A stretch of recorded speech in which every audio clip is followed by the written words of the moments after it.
Ashamaa akkam jirtu hordoftoota Kuyyuu Miidiyaa. Nageenyi badhaadha. Hordoftoota keenya kabajamoo qophiin keenya har'aa icciitii keessaan nu dhaqqabde simbiraan keenyaa hamma dhuma qophii keenyaatti nu waliin turaa siniin jenna. Icciitii wal dhabdee dura bu'aa paartii ABO obbo Daawud Ibsaa fi dura bu'aa paartii KFO Mararaa Guddinaa taati nu hordofa.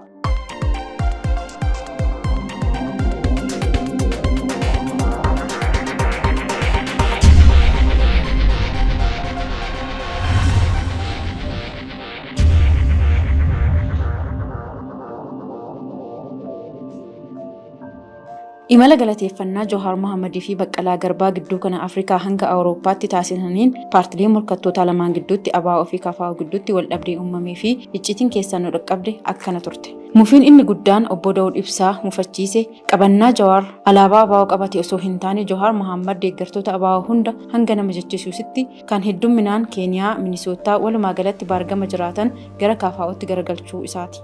Kecha durreen bineecha akkuma jedhamu Johaar Mohammad alaabaa ABO qabachuun baanara KFO immoo hafachuun siyaasa mataa isaa gaggeessaa jiraachuu isaa keessa beektonni keenya gurra nu buusanii jiru.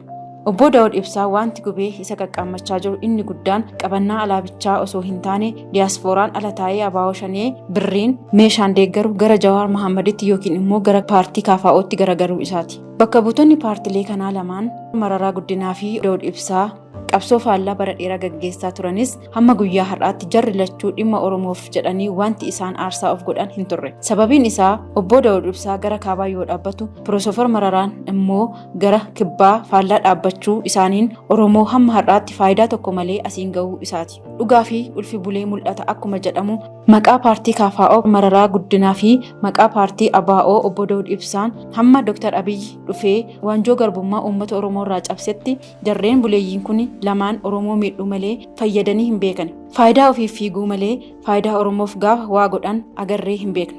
Kan biraallee yoo dhibe har'a dulluma keessa illee qooda walii galanii gaaddisa odaa jalatti uummata Oromoo kaabaa kibbaa bahaa dhihaa waamanii tokko godhan isaan garuu har'as tokko alaabaa koo qabatteef iyyee maraataa tokko immoo alaabaa isa sana qabachiisee siyaasa mataa isaa gaggeessa. Jara keenya harree ganama badde galgala kurkuriin hin argu akkuma jedhamu siyaasni jara kanaa waggoota hedduuf karaa keenya irraa nu maqsus har'a garuu siyaasa warra kanaan gowwoomsamuu hin qabnu. Obbo Daawud Ibsaa siyaasa isaa isa dabaa isa gaafa tokko sirrii ta'ee hin beekne har'as yaadni isaa dabaan kun Johaar Mohammad akka faana dha'uuf godhee jira.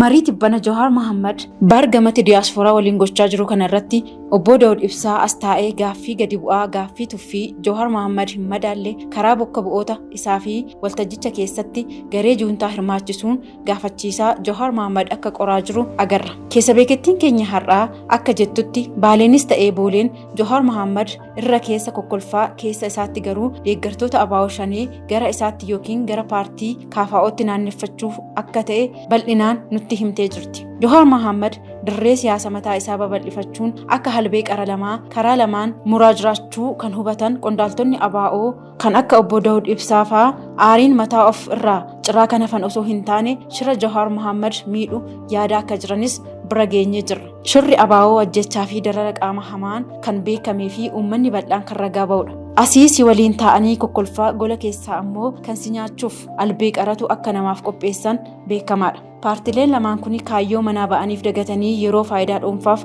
boolla waliif qofforan argaa oolla.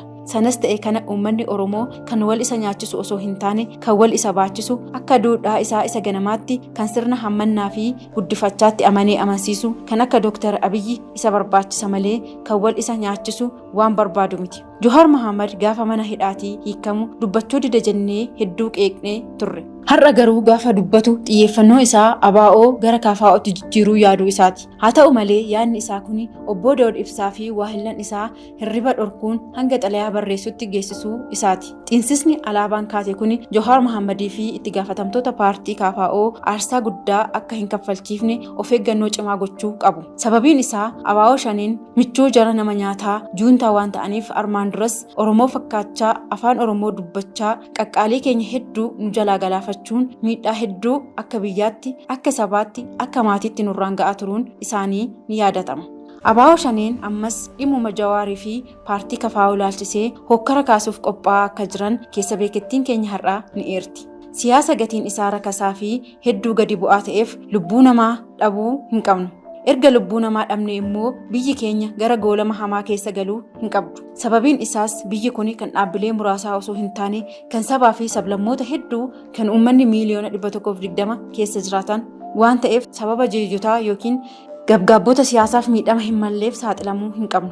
Biyyi keenya amma siyaasaanis ta'ee dinagdeen haala gaarii irra jirti. Maqaa biyya keenyaa shororkeessummaa jala turte haquuf hayyoonni keenya aarsaa hedduu kaffaluun bakka har'a jirruun nu ga'aniiru. Kan tokko halkanii fi guyyaa hojjetee maqaa biyya kanaa jijjiire paartiin ofittoonni biyya kana gara goolamaatti deebisanii shororkeessitoota nuun jechisiisuu hin qabaniin dhaamsa keenya guyyaa har'aati. Hordoftoota keenya kabajamoo oduu keenya keessaan nu dhaqqabde haala kanaan isin biraan geenyerraa hamma qophii biroo walitti deebinutti nagaan nuuf turaa isiniin jechaa Kuyyuu Miidiyaa laayik, sheer, sabskiraayib gochuu hin dagatinaa isiniin jenna.